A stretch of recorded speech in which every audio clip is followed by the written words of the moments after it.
Good morning, everyone. Welcome to the shop. My name is Michael. Today we are going to get started on a new project, and part of my startup routine is coming in, turning my lights on, getting my CNC warmed up.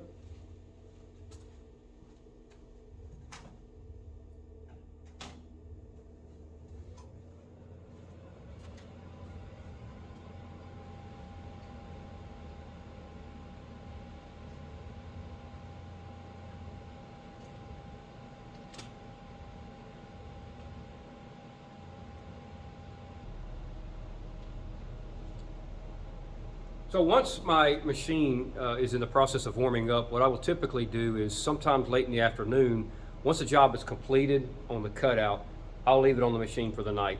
Go home. When I come back the next day, then I'll warm the machine up. As the machine is warming up, then I'll start removing that job. And I've actually got a bin that's labeled with the names of my jobs that are coming up. And once I cut them, I put them into there. And I've also got job tickets hanging on the wall. That way I know exactly what job it is, what's going on. I've got marker board at the top that I can erase and change the names as the jobs change. So in this video, and possibly a couple of the other future videos, I'm probably going to have several jobs mixed up. I have a lot of jobs on backlog, and with the way that things have been as far as getting materials and stuff like that, it took a while to get some stuff for some jobs. So now that a lot of the stuff has come in or is coming in, or whatever the case may be, I've got a lot of these jobs that I've got to get done, and I actually have deadlines that we need to try to hit. So you may see me or hear me referencing something that didn't make sense on a job, and it may be because my mind's rolling on several different things. I do have a laundry or a linen cabinet that I'm building for a customer locally. I've got some huge bookshelves that I'm putting in for another customer. I've got a big project that I would really want to get on video that will be going to Key West, Florida. And so that one I should start working on that one pretty soon. And then also a few little things here and there. I've got a white oak dining room, or a coffee table, I'm sorry, a white oak coffee table that I'm building. I've already got everything milled up on it, but it's time to actually start to glue the panels together on it, and then we can start standing. And then that's going to go for a natural finish, no stain or nothing, just a natural clear coat. And then we're actually not too far from getting that completed, and then we'll do delivery on it. So anyway, I just wanted to kind of fill you in on what you may see in these next couple of videos, and then I'll try to start filtering it out to where I can do maybe one project at a time.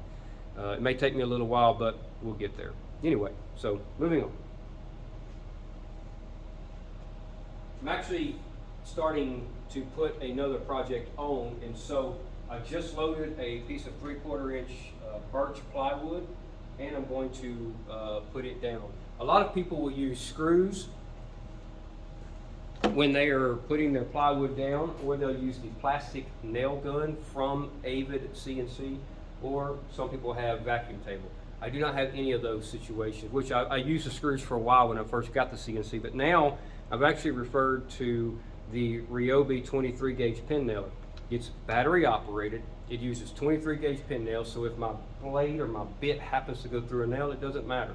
It's very, very tiny, and the holding power on it, I can't beat it. And then once I get done and I cut everything out and it's time to remove the piece, I'll simply pull it up, and the nail sticks either in the table or in the piece of wood, and then I can just bend it and break it and then discard my plywood as needed. So I'll get everything lined up on here like I want. Make sure I'm square on the table. And typically I'll put about 4 nails per side. If I need something in the middle because of it bowing, I'll do that as well.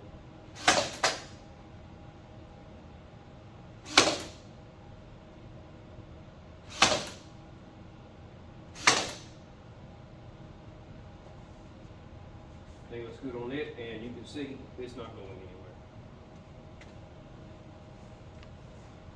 anywhere. Then I'll bring my CNC up to the front. We will get it, do what we call a touch off, which is getting my bit set up.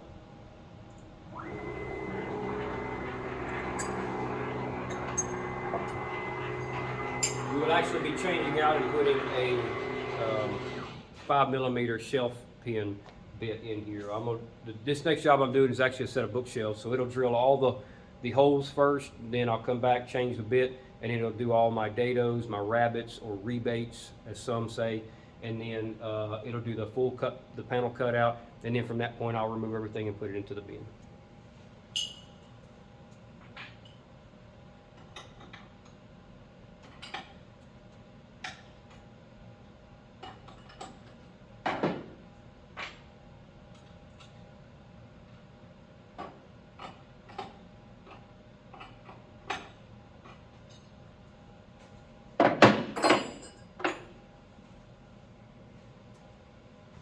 I have my CNC set up we've actually got positions, offset positions that you can put on the CNC to move it where you want. So right now I've got it positioned exactly where this touch-off plate lands, and this bit can go right to the dead center of it. I've got a preset for that in my CNC.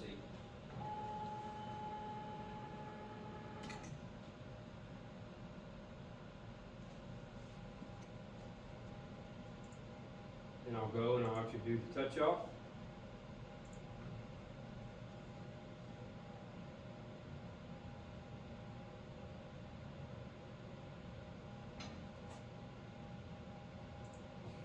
What it does is it will go down, it'll touch off, and then it's going to go to the Y position, come back, it's going to ask me to turn the bit, and then it'll go to the X position. That way the bit knows exactly where it's at on this table at all times.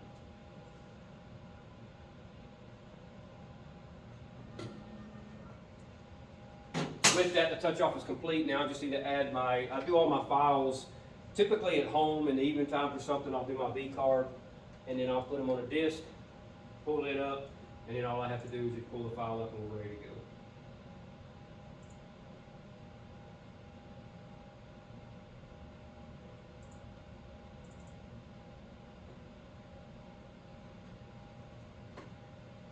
And with that, we'll turn on the dust collection and start it.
I'll give a brief explanation of what I'm doing right now. I've actually got a CNC behind me in the back of the shop, and when I do these cuts, a lot of times the bit will, sometimes it'll leave frayed edges on it, and sometimes it's pretty much clean edges, but it also has tabs that I have to cut out as well, and so it'll leave some rough spots there, and I'll use my sander back there just to kind of clean them up before I actually put it to my table to start doing the final sanding of it. So we'll get to that process here in a little bit. If you are looking for a shop that has hundreds of thousands of dollars worth of equipment, this isn't the place to look. I do own a CNC, which I pay for outright with my own money. No sponsorships on that stuff. And the tools that you see are tools that you can buy from any big box store. I do have a Grizzly tool here, which is a shaper, and no knock against him, excellent equipment. And as my other stuff starts to wear down, then I will start to purchase some of the bigger equipment that will be longer lasting here. But anyway, just wanted to give you a quick explanation.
So you want to be a professional woodworker or furniture builder.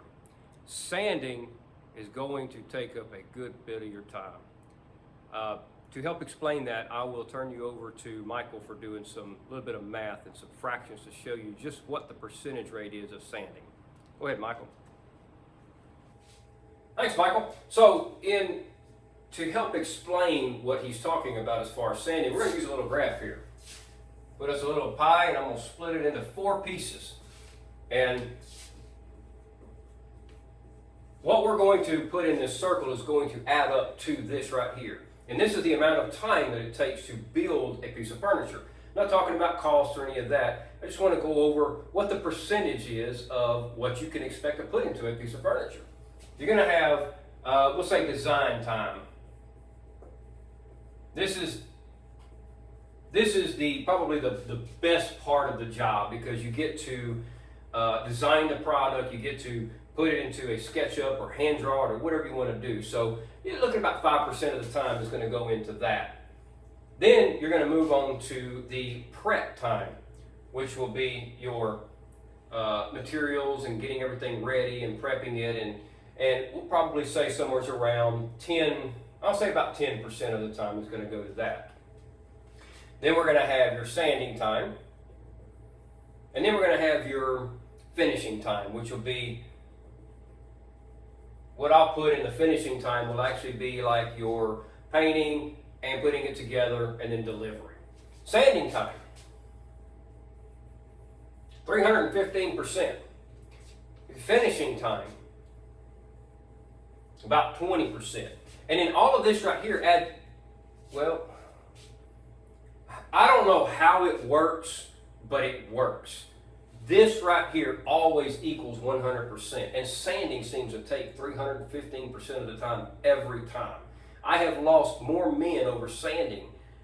And actually, the person to probably better describe it is a YouTube channel called Bourbon Moth. There's a couple of videos where he kind of focuses on the sanding portion of it. I think he does a great job of it and helps kind of wraps everything up for us. Okay, back to you, Michael. Back to sanding.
So for this project, I'm actually using MDF plywood, and MDF plywood is actually a very smooth plywood. So why am I taking the time to sand?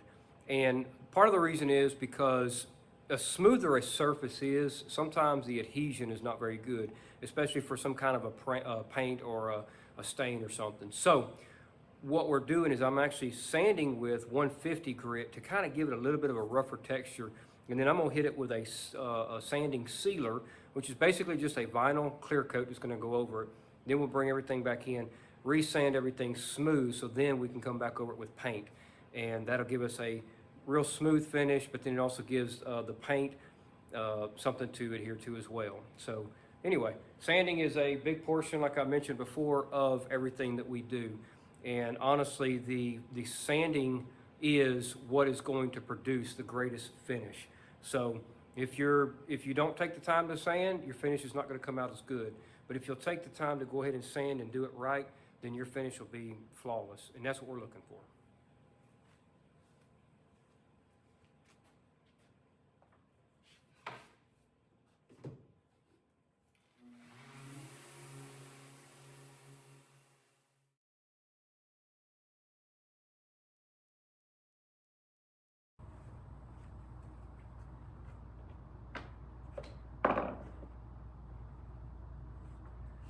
Okay, so on this next portion of this cabinet, we're actually going to assemble these things. We're going to glue them, but we're going to assemble them with connectors and not do staples or nails, because I don't want any fasteners to be seen. Even though I can putty them and everything, long term you'll still see some of the little nail holes or the staples as the putty starts to shrink. So I want to try to eliminate that and have these real clean. And so I'm going to use a connector that Festool makes. Two-piece connector. It comes apart, goes in, tightens down. Kind of think of it like an IKEA connector, but much better quality.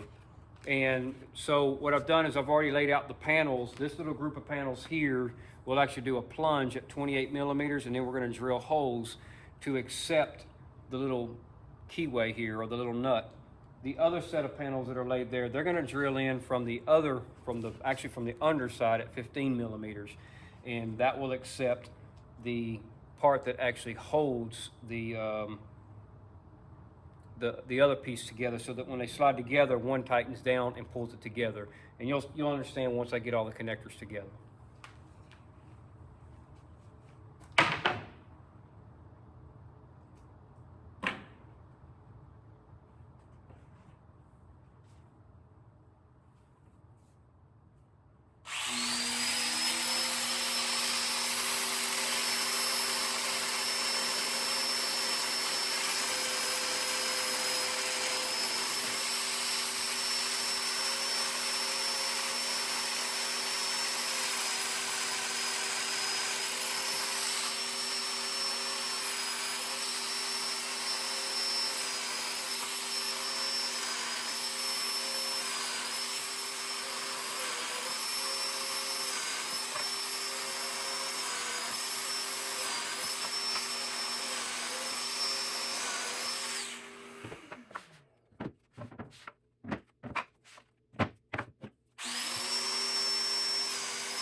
One of these connectors will fit inside this panel, will tighten down, and the other connector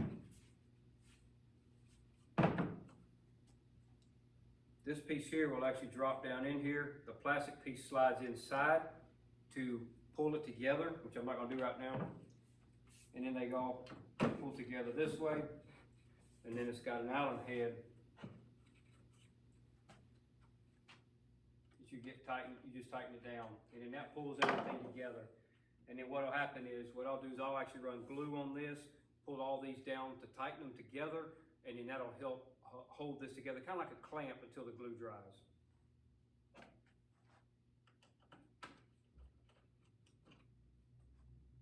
And we'll move on to the next step.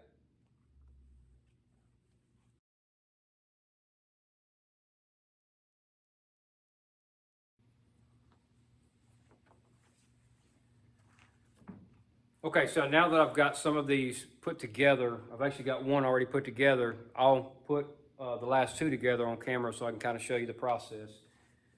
I've already popped all the little pieces in here that need to go in, and so the next thing to do is to put my little rivet screws, or little screws. I call them rivet screws. They'll go in, and you only want to go a couple of turns with them, so that they don't interfere with locking into place.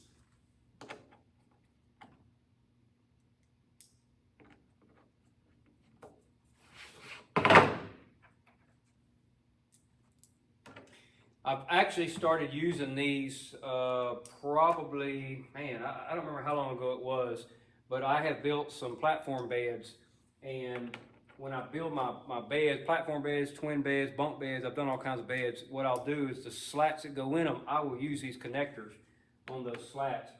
And if I can remember, I'll try to put a picture up on the screen of one of the bunk beds that I did, so you can get an idea. So now, on these cabinets, I've got a rabbet on the back side edge for a back panel to go into. So I want to face them the same way. And then these pieces will connect together, and then I can lightly tighten them.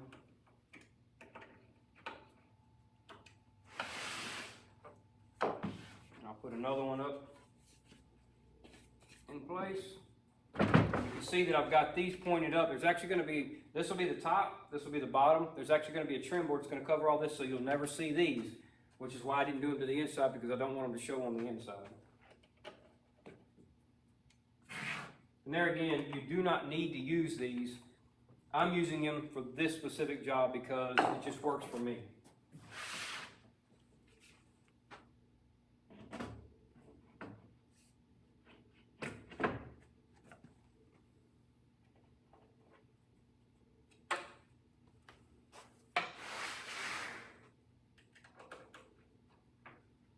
And I had one missing in there. I've got to find another component for it. So that, and they're just snug, they're not tight. That holds them together. And what I'm going to do is I will actually loosen the screws back up, pick them up, run glue, a heavy bead of glue on there, pull them down, tighten them up, and then I'll let them sit overnight. And then when I come back, I'll pull the screws out, sand any of the marks or anything back off of them, put the screws back in there, and then they're ready for paint. Actually, they're ready for the sanding sealer and then the paint. And then I'll show you, I'll try to remember, matter of fact, I may go grab a panel here in a minute and show you what the sanding sealer looks like on the panels.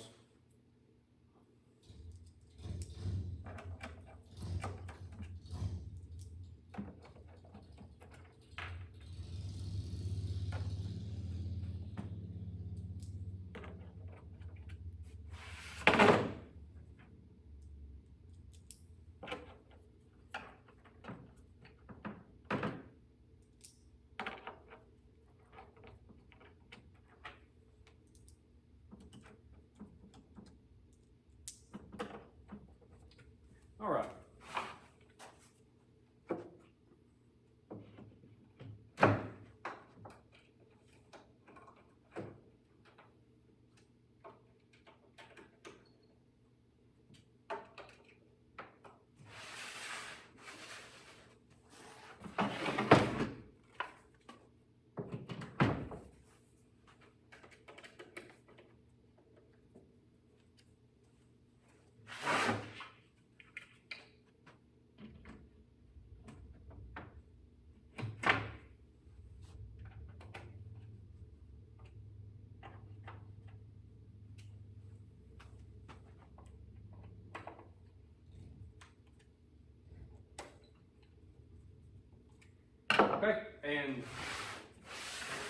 and these cabinets will actually be set up this way. This is actually going, they're very, very shallow because they're going to go up underneath a countertop. So if you're inside of the kitchen of this home, on the opposite end, most people would put some sort of a bar stool or something there. The client does not want that. They're trying to create more space. This is going into a condo, so they want to have more space for, you know, I guess dishes and knickknacks and stuff like that. So this is the amount of space left over underneath that counter overhang. And so these will go up underneath the countertop and kind of just create really just a more modern look, I guess. The cabinets are going to match the trim color, and it's going to kind of blend in with all the countertop and everything. And once we get to the install, you'll understand what I mean on that. I think I'm actually going to go ahead and cut it short at this point. We're probably going to make this a two-part series because this is running pretty long. So anyway, yeah, I think I'm gonna cut it there, and we'll create another video, or I'll do another video that we can kind of go through the rest of the process.